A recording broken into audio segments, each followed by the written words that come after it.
প্রথমে জানাই অনন্ত কোটি ব্রাহ্মণ বৈষ্ণব চরণে কোটি কোটি দণ্ডবৎ প্রণাম।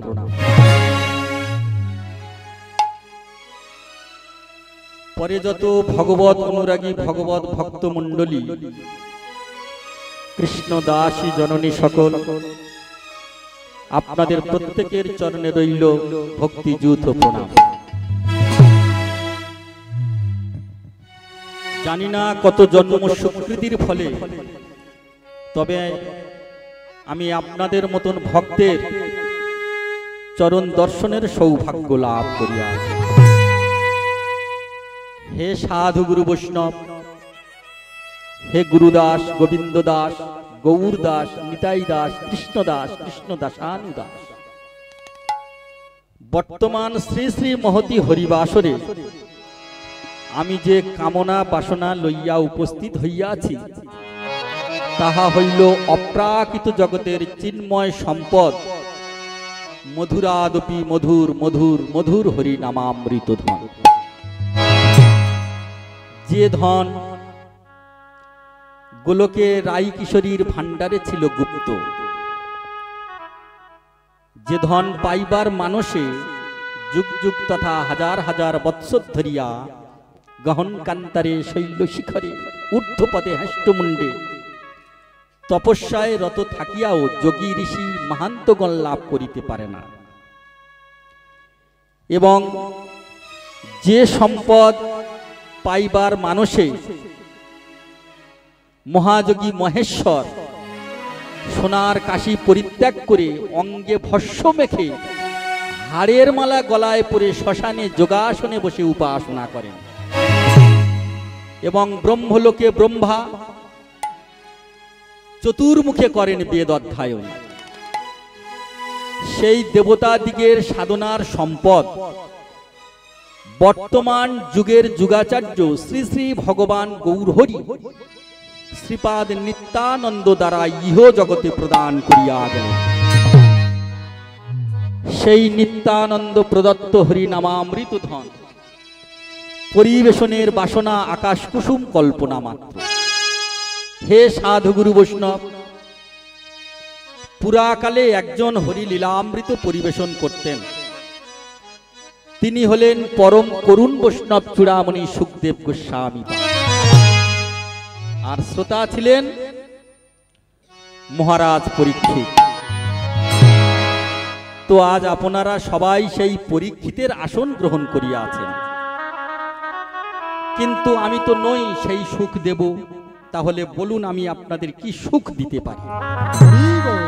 অতএব আমি জ্ঞানহীন, ভক্তিহীন, ভাষাহীন, অধম,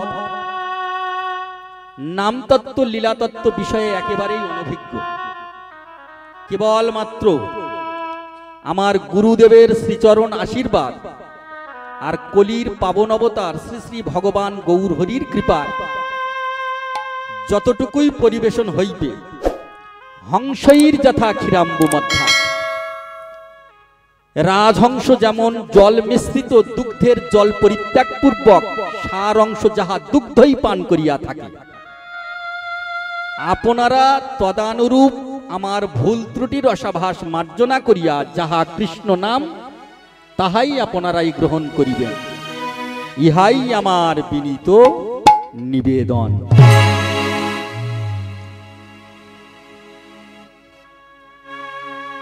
গেল বছরে তবু অনেক ভক্ত ছিল, এবছর যেন কীর্তনের প্রতি অনীহা, ভক্ত নাই। ভক্ত থাক আর নাই বা থাক, কিন্তু আমি যখন এসেছি আমি ভগবানের কথা বলেই যাব, তাই তো? রাধে রাধে। যোগী মুনি ঋষি গন্ধর্ব সাধক সাধিকা কিন্নর কোটি কোটি জনম সাধনা করিয়া যে চরণ সান্নিধ্য লাভ করিতে পারে না, সেহেন বিরিঞ্চির বাঞ্ছিত ধন ভবের আরাধ্য দেবতা পতিত পাবন ভুবন মঙ্গল আমার গৌর হরি কলির দুরাচারী, পাপাচারী, ব্যভিচারী, অনাচারী, কুয়াচারী জীবকে উদ্ধার করিবার প্রত্যাশায় শ্রী শ্রী ভগবান শ্রীকৃষ্ণ শ্রীধাম নবদ্বীপে শ্রী শচীগর্ভ সিন্ধু মাঝে অবতীর্ণ হয়েছে। বৈষ্ণব কবি বললেন, শ্রী রাধায়া প্রণয় মহিমা কৃদিশ বানৈপা সদ্ধ জনাদ্ভূত মধুরিমা কৃদিশং মুদিয়া সক্ষং চাষং মদনুভবত কৃদিশং ব্যতিলোভা তদ্ভবড্ড সমাজনী শচীগর্ভ সিন্ধু হরি ইন্দু। হরি ইন্দু গৌরাঙ্গ চাঁদ উদিত হলেন কেন? ইন্দু মানে চাঁদ। হরি ইন্দু গৌরাঙ্গ চাঁদ উদিত হলেন কেন? না বহিরা জগতের চাঁদ উদিত হয়, বহিরা জগৎকে আলোকিত করে, গগনপটকে আলোয় আলোকিত করে, কিন্তু বহিরা জগতের চন্দ্রের সাধ্য নাই কোনো পাহাড়ের গুহার অন্ধকারকে টেনে নাশ করতে পারে, ঘরের অন্ধকারকে সে নাশ করতে পারে না।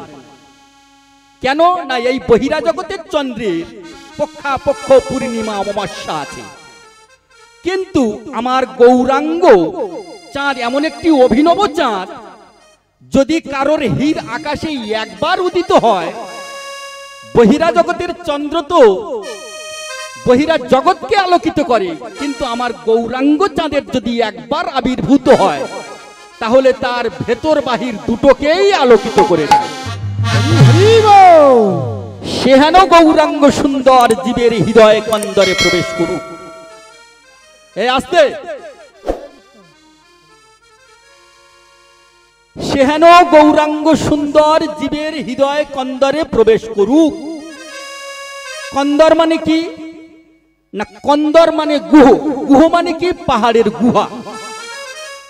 পাহাড়ের গুহায় যেমন লুকানো জীব জন্তু বাস করে, যদি কোনো কালক্রমে ওই গুহাতে যদি একটি সিংহের আবির্ভাব হয়, সিংহের প্রবেশ ঘটে, আর সিংহ গিয়ে যদি হুঙ্কার ছাড়ে, তাহলে লুকানো জীব জন্তু যারা ছিল তারা ওই সিংহের গর্জনে ওই গুহা পরিত্যাগ করে অন্য গুহায় চলে যায়।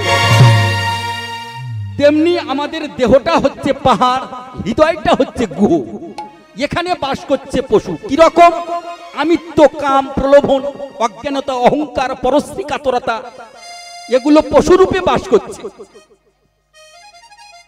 যদি কোনো ভাগ্যবান জীবের কর্ণকুহর দিয়ে যদি গৌরাঙ্গ সিংহের একবার এই হৃদ আকাশে হৃদয় গর্ভে আবির্ভূত হয়, আর গৌরাঙ্গ সিংহ গিয়ে যদি একবার কৃষ্ণ নামের হুঙ্কার ছাড়ে, তাহলে এই হৃদয়ে যত লুকানো জীবজন্তু পশু পাখি আছে, তারা এই হৃদয় গুহা ছেড়ে তারা অন্য গুহায় পালিয়ে যায়।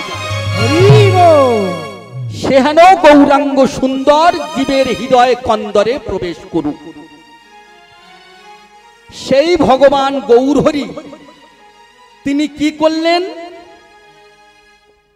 না তিনি হরি নামের ডালি মাথায় নিয়ে কলি জীবের দুয়ারে দুয়ারে গিয়ে বলছে, তোমরা হরি নাম করো।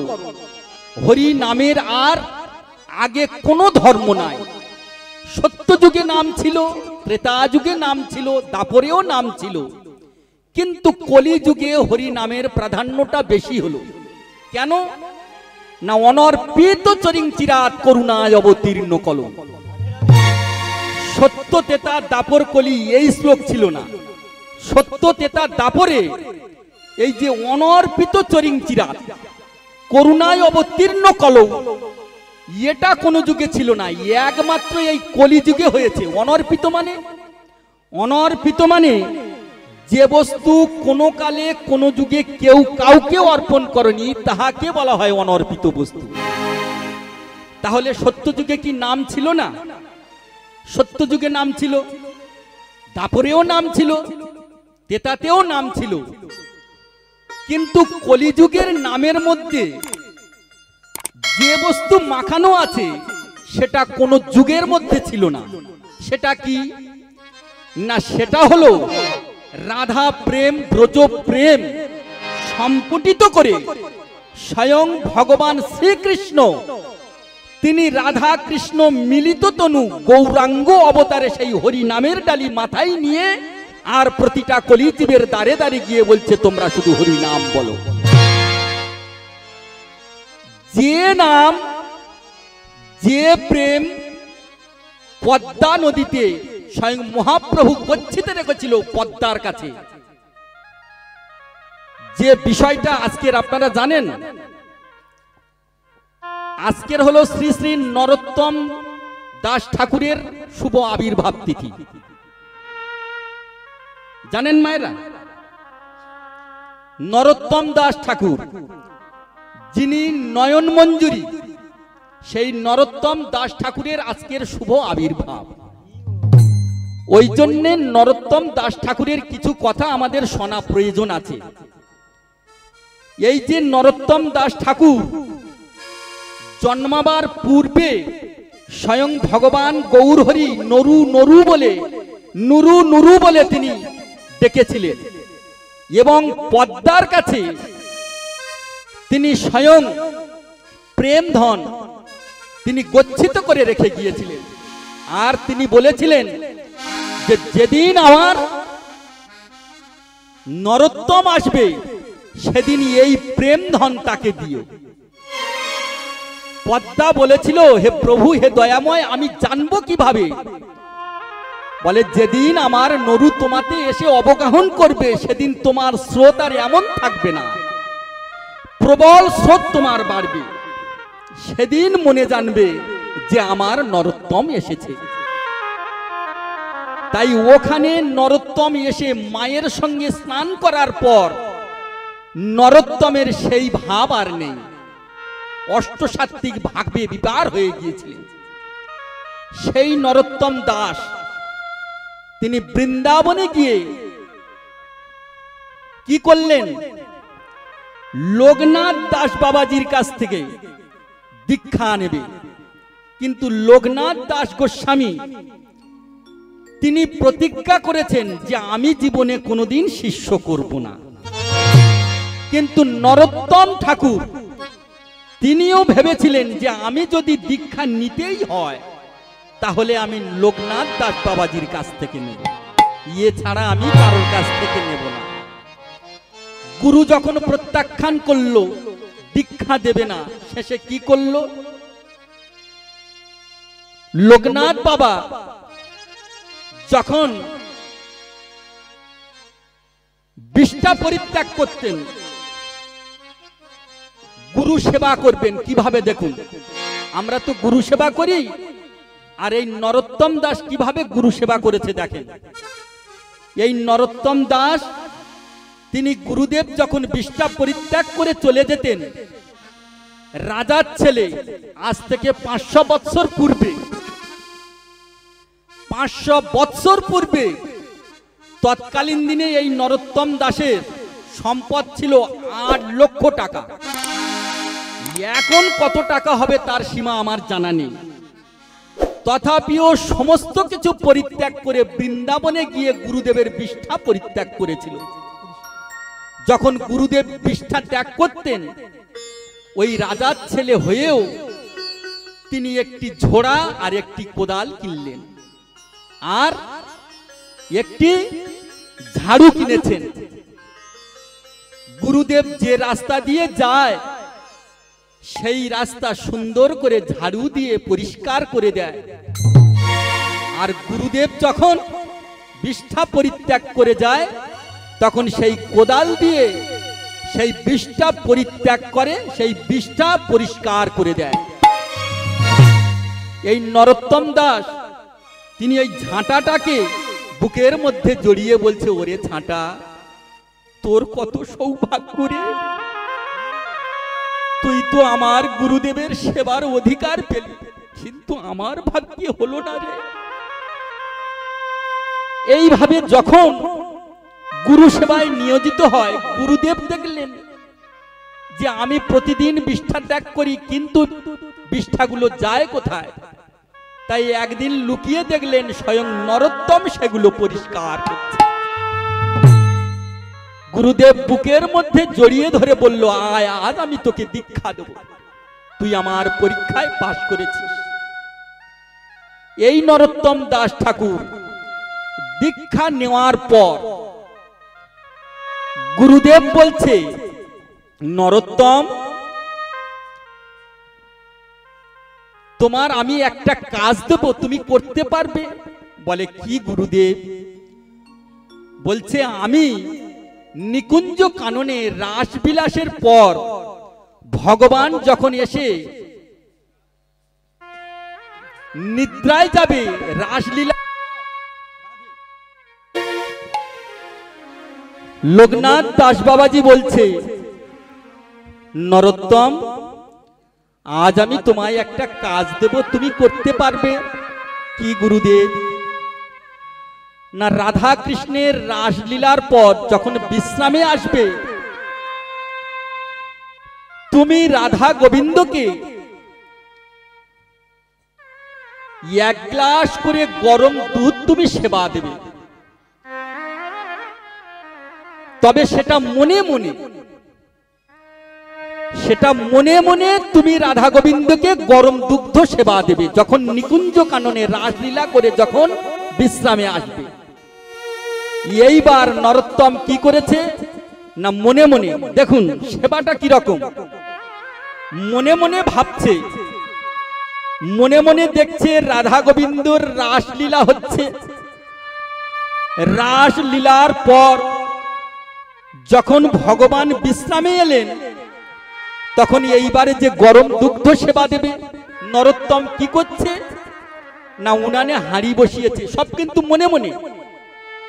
উনানে হাঁড়ি বসিয়েছে, দুধ দিয়েছে, দুগ্ধ দেওয়ার পরে জাল দিচ্ছে, জাল দিচ্ছে, দিতে দিতে দিতে দিতে দুধ গরম হয়ে গিয়েছে। যখন দুধ গরম হয়ে গিয়েছে, গ্লাসে ঢেলেছে, সব কিন্তু মনে মনে। এই যে গ্লাসে ঢেলেছে, গ্লাসে ঢেলে এবারে রাধা মাধবকে যে দেবে, এইবারে হাত দিতে গেছে, সঙ্গে সঙ্গে হাতটা পুড়ে গেছে, সঙ্গে সঙ্গে দুধটাই পড়ে গিয়েছে। যখনই দুধ পড়ে গেল, গুরুদেবের কাছে গিয়ে বলছে, ওগো গুরুদেব, তুমি আমার যে কাজ দিয়েছিলে সে কাজের আমি উপযুক্ত নয়। কেন? হে গুরুদেব, তুমি তো বলেছিলে রাধা মাধবকে দুগ্ধ দিতে, আমি তো দুগ্ধ দিতে গিয়েছিলাম, কিন্তু দুগ্ধ কতটা গরম কতটা ঠান্ডা দেখতে গিয়ে গরমে আমার এই হাত পুড়ে গেছে। সঙ্গে সঙ্গে নরোত্তম দাসকে বুকের মধ্যে জড়িয়ে ধরলেন। ওরে নরোত্তম, বাইরের দুধে যার হাত পুড়ে যায় সে কি সাধারণ হয় রে? আয় তুই আমার বুকের মধ্যে আয়। এই নরোত্তম দাস ঠাকুর গুরুদেব ঘরের মধ্যে রাধা মাধবকে মালা পরাচ্ছে, লোকনাথ দাস বাবাজি, আর নরোত্তম দাস ঠাকুর বাহিরে বসে বসে হরিনাম করছে। যতবার গুরুদেব মালা পরাতে যায় ততবার মালাটা পড়ে যায়। নরোত্তম দাস ঠাকুর বাইরে থেকে বলে উঠলেন, ওগো গুরুদেব, মালা তুমি কি করে পরাবে? তুমি তো রাধা মাধবের চূড়াই খোলনি। নরোত্তম দাস গুরুদেব বাইরে এসে দেখছে, কে বলল? নরোত্তম দাস বলছে, গুরুদেব আমি। এই হলো নরোত্তম দাস, তাদের এমন গুরু সেবা, ভগবানের জন্য তাদের নিবেদিত আত্মা ছিলেন। সেই ভগবান দাঁড়িয়ে আছে। রাধে ও মায়েরা, ভগবান শ্রীকৃষ্ণ তিনি দাঁড়িয়ে আছে, আর নারদ এসে জিজ্ঞাসা করছে। নারদ মানে কি গো? নারদ মানে কি প্রভু? নারদ মানে যার কোন জায়গা যাওয়ার রোধ করে না, রোধ নেই, তার নাম হলো নারদ। এই নারদ ভগবানকে একদিন জিজ্ঞাসা করছে, ঠাকুর তুমি পঞ্চ পাণ্ডবের পক্ষ অবলম্বন করলে কিন্তু কুরু পক্ষটা অবলম্বন করলে না কেন? ঠাকুর বলছে, নারদ, যে আমারে চায় আমি তারে চাই, আর যে আমারে না চায় তারে আমি ধেই ধেই করে না চাই।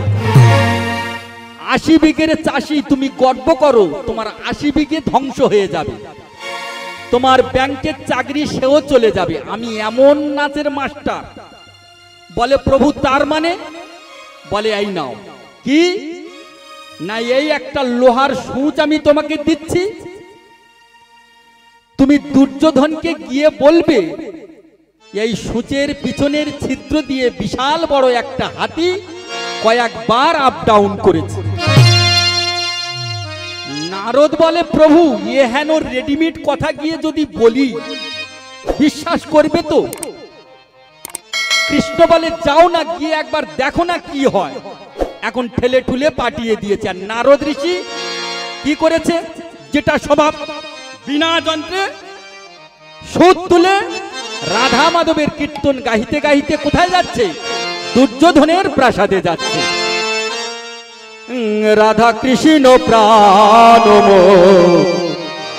যুগল কিশোর, রাধা কৃষ্ণ প্রাণ যুগল কিশোর, রাধা কৃষ্ণ প্রাণ যুগল কিশোর, রাধা কৃষ্ণ প্রাণ যুগল কিশোর।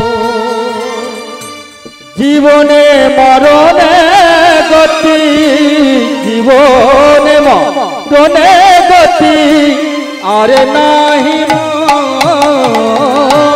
জীবনে মরণে গতি, জীবনে মরণে গতি আর নাহি। জীবনে মরণে গতি, জীবনে মরণে গতি আরে নাহি, জীবনে মরণে গতি, জীবনে মরণে গতি আর নাহি। রাধা কৃষ্ণ প্রাণ যুগল কিশোর, রাধা কৃষ্ণ প্রাণ যুগল কিশোর, রাধা কৃষ্ণ প্রাণ যুগল কিশোর, রাধা কৃষ্ণ প্রাণ যুগল কিশোর। কালিন্দী কুলেতে কলি,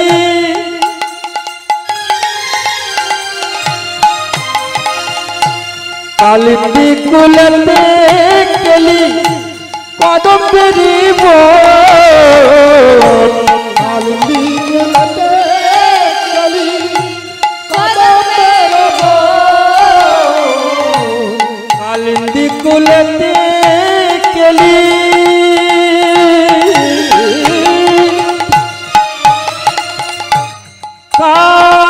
কালিন্দী কুলেতে কলি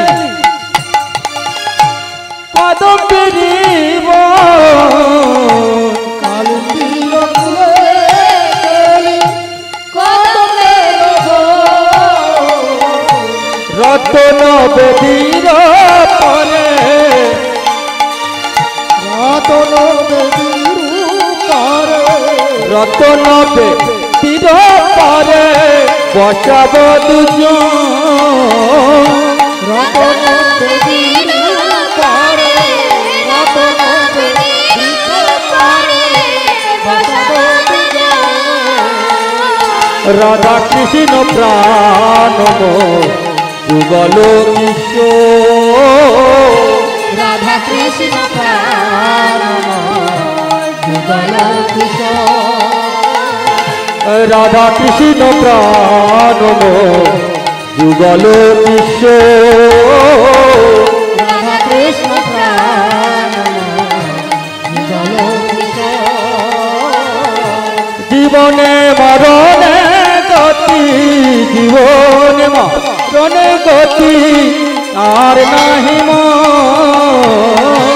জীবনে মরণে গতি, জীবনে মরণে গতি আর নাহি রাধা কৃষ্ণ প্রাণময় যুগল বিশ্ব রাধা কৃষ্ণ প্রাণময় যুগল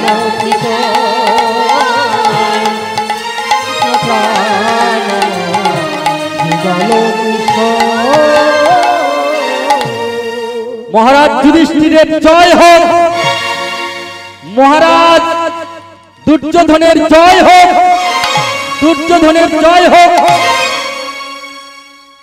দুর্যোধন তো গদা কাঁধে করে নিয়ে আসছে, এত প্রাতঃকালে আমার জয় যায় কে? প্রাতঃকালে এসে দেখছেন নারদ ঋষি। কি ব্যাপার? নারদ ঋষি যে যেন মামার বাড়ির গল্প। প্রভাত কালে বৈষ্ণব এসেছে, কোথায় পাদুয়ার গো আসন দেবে, কোথায় চরণ বিধৌত করে দেবে, তা না। নারদ ঋষি যে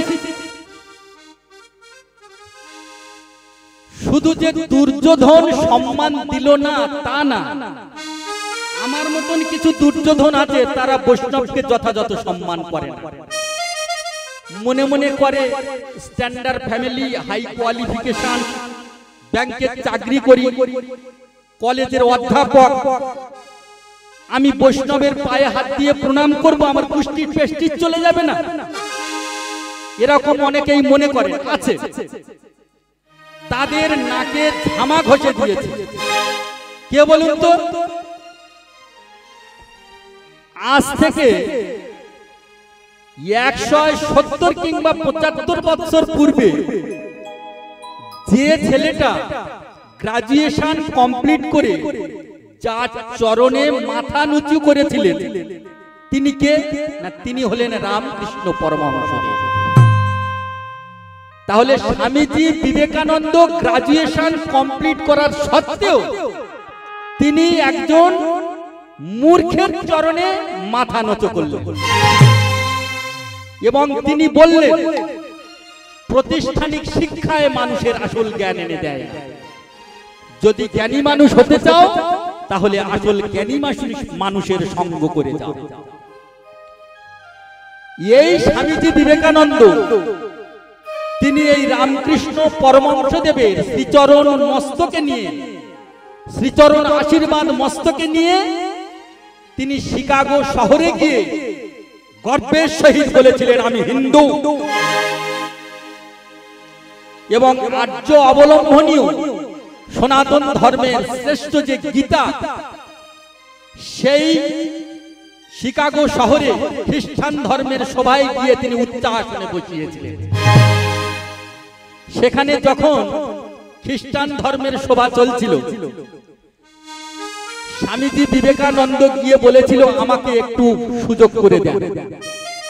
সেখানে পোপ পাদরীরা যারা ছিলেন তারা বললেন না না না, আপনি বিদেশি সন্ন্যাসী, ভারতবাসী, এটা খ্রিস্টান ধর্মের সভা, এখানে আপনার কোনো সুযোগ দেওয়া হবে না।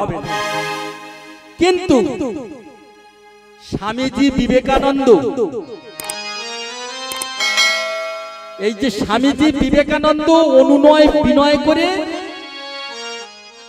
3 মিনিট মাত্র সময় পেয়েছিলেন। এই 3 মিনিট সময়ের মধ্যে স্বামীজি বিবেকানন্দ সর্বপ্রথম উঠে সভার মধ্যে বলেছিল ও আমার আমেরিকাবাসী ভাই এবং ভগিনীগণ। সঙ্গে সঙ্গে করতালি হয়েছিল 5 মিনিট। 3 মিনিট সময় ছিল মাত্র, কিন্তু 5 মিনিট করতালি হয়েছিল। কেন না, আমেরিকাবাসীনীরা যারা ছিলেন তারা মনে মনে করলেন এর আগে অনেক তো বক্তৃতা দিয়েছে, কিন্তু এমন ভাই ভগ্নী বলে কেউ তো বুকে জড়িয়ে ধরেনি। আহারে, বিদেশ থেকে একজন সন্ন্যাসী এসে আমাদেরকে ভাই ভগ্নী বলে বুকে জড়িয়ে ধরেছে, এ কি কম আনন্দে? তাই আনন্দে আপ্লুত হয়ে গিয়ে 5 মিনিট করতালি দিয়েছিলেন এবং সেখানে হিন্দু ধর্মের শ্রেষ্ঠ গ্রন্থ গীতা গ্রন্থটাকে উচ্চ আসনে বসিয়েছিলেন এবং বলেছিলেন যে হিন্দু ধর্ম সর্বশ্রেষ্ঠ। যখন হিন্দু ধর্ম সর্বশ্রেষ্ঠ ধর্ম বললেন, সেখানে সমস্ত যারা ছিল তারা মনে মনে করলেন কোথা থেকে এক বিদেশি সন্ন্যাসী এসে তাদের ধর্মটাকে উচ্চাসনে বসিয়ে যাবে আর আমাদের ধর্মটাকে পদদলিত করবে, আমরা মেনে নেব না। তাই কি করলেন?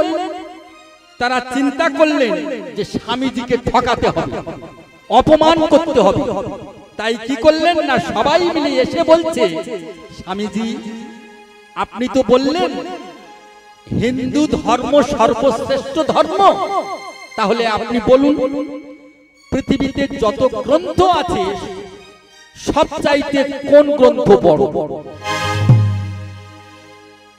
স্বামীজি বিবেকানন্দ তিনি চালাক ছিলেন তো, রামকৃষ্ণ পরমহংসদেবের শ্রীচরণ আশীর্বাদ তো মস্তকে আছে।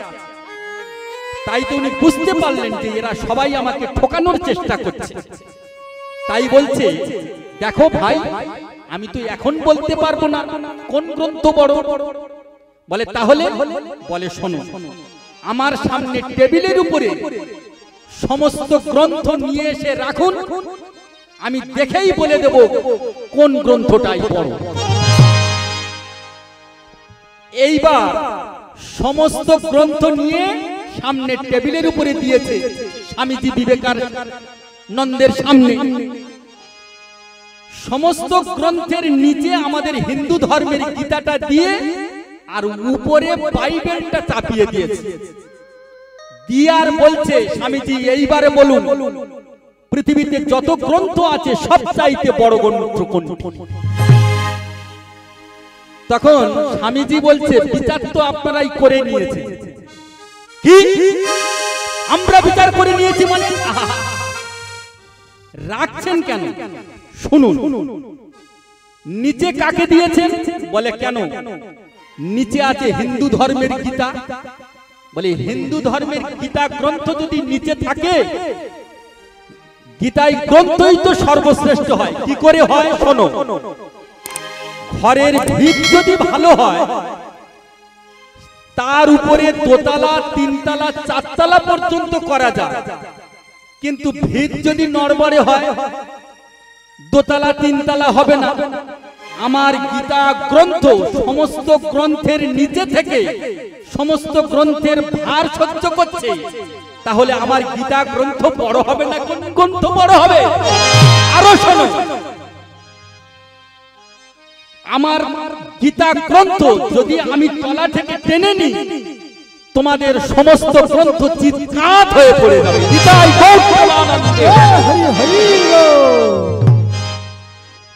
স্বামীজি বিবেকানন্দ বিদেশে গিয়ে শিকাগো শহরে আর্য অবলম্বন সনাতন ধর্মটা উচ্চ আসনে বসালো, আর আমরা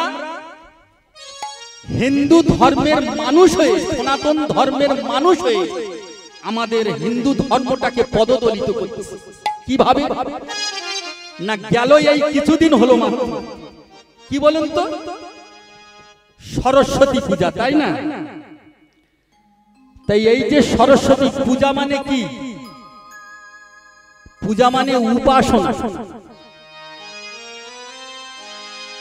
ঠাকুরকে সাধনার নাম হলো উপাসনা, কিন্তু সেই মাকে, বাগ মাতাকে আমরা আনি তার কাছ থেকে কিছু চেয়ে নেওয়ার জন্য। মাগো তুমি এসেছো, তুমি আমাদের বিদ্যা দাও, তুমি আমাদের জ্ঞান দাও, কিন্তু এসব কিছু আমরা চাই না। পূজা যাই পারে হোক, এইবার যখন বিসর্জন হবে, বিসর্জন মানে কি? বিশেষ রূপে অর্জন। মা যে এসেছিল মা চলে যাবে, বৎসরান্তে একবার নিয়ে এসেছিলাম, তাহলে সেই মা চলে যাবে, তাহলে আমাদের কতটা মর্মান্তিক প্যাথেটিক হওয়া দরকার। কিন্তু আমরা তা হই না, কি করি না বড় বড় বক্স খাটিয়ে ধেই ধেই করে নাচি। আচ্ছা এতে কি হয়, এতে কি হয় বলুন? ধেই ধেই করে নাচি, এমনকি বাড়ির মেয়েরা এসে পর্যন্ত ওই দলে যোগ দেয়। আর যে নাচ নাচে সে নাচের কোনো সংস্কৃতি থাকে না, সত্যি তাই। আর নাচতে নাচতে মাকে প্যান্ডেলের বাইরে নিয়ে এসে বরণ করে দাঁড় করিয়ে রেখে দেয়। আর ওই যে যত অসভ্য নাচ নাচে আর পায়ের ধুলা গিয়ে মায়ের মুখে ভর্তি হয়ে যায়। ওই নাচের পরে একটা সাদা কাপড় নিয়ে আর মায়ের মুখে টানা দিয়ে দেখবেন, আমার কথাটা মিলিয়ে নেবে, ওই ধুলোটা এলো কোথার থেকে? মা কি পাউডার মেখেছিল? কি বলেন আপনারা?